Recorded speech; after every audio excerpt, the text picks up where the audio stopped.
Hello everybody, this is Toys R Us, and for this special figure showcase we're going to be looking at two very popular Autobots. They are of course Ratchet and Ironhide. So what we're going to do with this video, we're going to have a quick look at them in all of their modes to help you decide how you want to display them. I've got a couple of different variants so we can have a look at the differences of them. I'll show you all the accessories that come with them to help you complete yours and know if yours is complete. And as I'm lucky enough to have a couple of different types of packaging, we can have a look at the artwork and the battle scenes on the back of them. I'd like to thank everybody for taking the time to watch these videos, and for those of you who aren't a subscriber, if you'd like to hit that subscribe button for me now please, as it helps me and the channel out greatly. Right then, so as I've just said, what we've got in front of us are two very popular characters, and if I'm probably going to say something slightly controversial, I think the characters were slightly better than the toys, but we've got them out in front of us. These were of course from the original Series 1 toy line in 1984.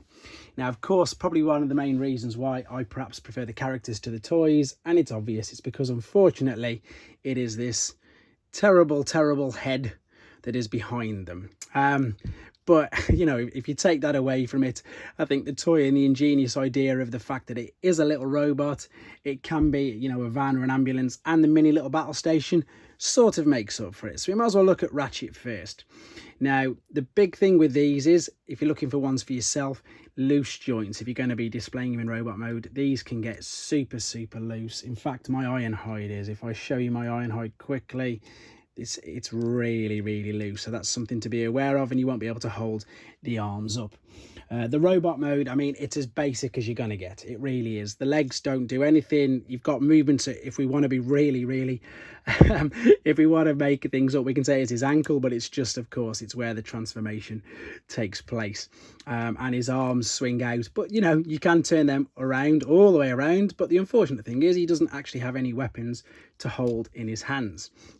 The accessories that came with them both are identical, so this will be nice and easy. This is one of the most important pieces that you need to be looking out for. Is it going to focus? Let's have a look. It's because there's too much stuff behind it. There we go. There it is. So if you focus on that, and then this is because this peg here goes into it, and then you can attach this like we've got there in Ironhide's alternate mode at the front there. Or if you want to make sure that you can carry pretty much all your accessories, as you can see there, we can attach that underneath. I'm just going to put this in the base station mode, ready for that though. This mode here makes up for the fact that the robot mode isn't the greatest. He also came with these 3 missiles as well. Right, let's have a quick look at the alternate mode then. And the reason for that is there is 2 out. One is to show you how unfortunate Ironhide is, not Ironhide, how unfortunate it is if Ratchet gets sun faded. He doesn't look great at all. That is something to be aware of, but that's the purpose of this video. It's not just showing, you know, amazing condition ones, it's things to look out for. But the big thing, the big difference apart from the colour is, you see there, we've got a cross on the roof. I believe this one is slightly harder to find, and these are the most common ones. They're both, you know, normal Transformer figures, but that's just one of the known variants that are out there. In fact, let's have a quick look at the rest of the alternate mode then while we get it there, as I nearly knocked the camera over as well. So the things to be aware of with this is, of course, you can see there's lots of chrome in the wheels, but more so at the front on the bonnet, and more so when it's in its alternate mode there. You can't really sort of tell. It is something to be aware of. The tyres are rubber as well, so that is something else to be aware of. And the front part is, of course, die cast, so you're looking out for paint chippings for that. That's one of the most common things that goes wrong with them. Before we move on to Ironhide, let's have a quick look at the packaging. I've got a couple of different types. We've got the Hasbro one here. Again, this is the 1984 original packaging, and it's good that they're showing him there in his base mode, because that extra little mode really does give it that bit more playability. We've got the original, and somebody's coloured, I didn't even realise that. See, the previous owner's coloured in the tech spec, but we've got the original battle scene on the back. This is the 1984 battle scene with all the original first wave Transformers on the back of that. Now, also, same as Ironhide, the instructions, these were full colour. So you've got the full colour ones because, again, these were all the first waves of the figures. After the first season, they were black and white, or with a bit of red or a bit of purple, depending on their faction. The Japanese instructions, which I might as well show you, were totally different. They were like this and folded out. And while we're on the subject of the Japanese one, this guy wasn't actually available to buy normally in Japan. This was, I suppose, the equivalent to Reflector. He was a mail away, and as you can see at the bottom of the box, it says 1986. So he wasn't even available until then. So he didn't have a normal box.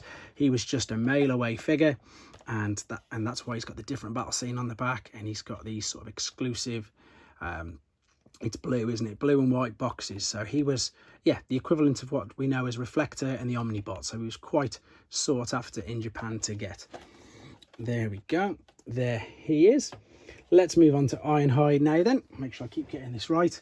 And again, exactly the same things you're looking out for. I've already pointed out that you can get really loose joints there. There we go. It just moves back and forwards, and sometimes you can just fix it yourself by tightening up the screws there, but other times it's just, you know, playware. You can again see that this is, in fact, there's a good example of the paint chipping. It's good that all these aren't super mint, because it gives me the opportunity to show you exactly, you know, what can happen with them as well. The same thing though with the chrome here. It's on the bottom, that's some good chrome, but yet on the accessories there you can see where the chrome has actually sort of started to fade, and of course on the top of this, that is really been faded and some of it's actually worn away. That needs to go behind, doesn't it? There you go, you can see that much better. This of course did fire, not very far because it was the Hasbro one. If it was the Takara one, it would launch out really far. Right, we're going to have a quick look at the packaging then. This is the exact replica of a 1984 box. However, because it's got this little symbol in the top, this is the Chinese reissue from 1990. So it's still it's a completely legit authorized production of the figure. Still falls in the Generation 1 continuity. It's sealed as well, by the way. Well, the figure is to the bubble. So we've still got the same battle scene. And it's just interesting just how the figures were released with the reissue. So this was a 1990 Chinese reissue, and then the gold box, this is a 1990 European reissue. So that's what the gold boxes are. There was a couple of these released. They were released in different languages as well, and this is totally sealed again. So we've just got the new font that they was being used at the time. That's the same as in the comics, and the same as all the rest of the figures around 1990. So we're talking Action Masters, sorry, Micromasters and things like that. So that's why we've got the different font. The box and everything's exactly the same, but then we've got a really boring Micromaster base sort of battle scene there. And again, that's just because that's the toys that they were peddling, promoting the most at that particular time. There is one other thing just to quickly show you with regard to these, and these aren't official Hasbro things, but for people who've seen my display, how I display my Ratchet and Ironhide. I cannot remember the company because I've had them for so long. There are these third-party head attachments that literally just slide. So again, it's controversial. Some people don't like them, some people do. I just think for my reasons, for my display purposes, he still doesn't look great. It makes him look like he's got a huge neck. But for myself personally, I like to display them with these particular heads. Thankfully now we've obviously had a good few updates of these characters, and yeah, I think they're always going to be popular. They're always going to be popular characters, always going to be popular figures. So yeah, this is just a good opportunity to have a quick look at them and show you some in different packaging and things like that. So I hope you enjoyed looking at them. I hope it brought back some nice memories. I hope it gave you some education as well, as I say, on the two different variants. And again, just to reassure you that, you know, the Chinese reissues, they're completely legit. They're totally normal. They're just not as expensive as the original 1984 ones. But there we go. This is a very quick showcase of two very popular Autobots from 1984 Series 1. They are, of course, Ratchet and Ironhide. Thanks very much for watching, guys, and take care. Thanks for watching. Like and comment, and don't forget to subscribe.